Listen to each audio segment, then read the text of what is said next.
Uy mga kaibigan, may kwento ako nakakagulat ito, promise. Alam nyo ba si Whiskers, yung pusa? Hindi lang siya basta pusa. Magnanakaw din siya. Dati, normal na pusa lang si Whiskers.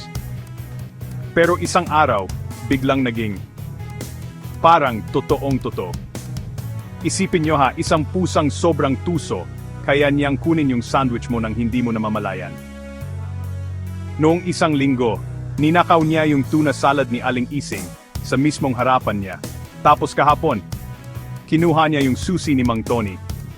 Pero hindi lang yan. Mahilig din sa adventure si Whiskers.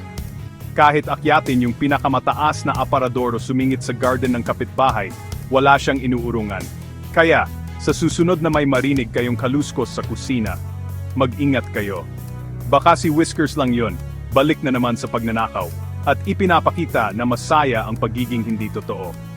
Ano kaya ang susunod niyang kukunin? Abangan,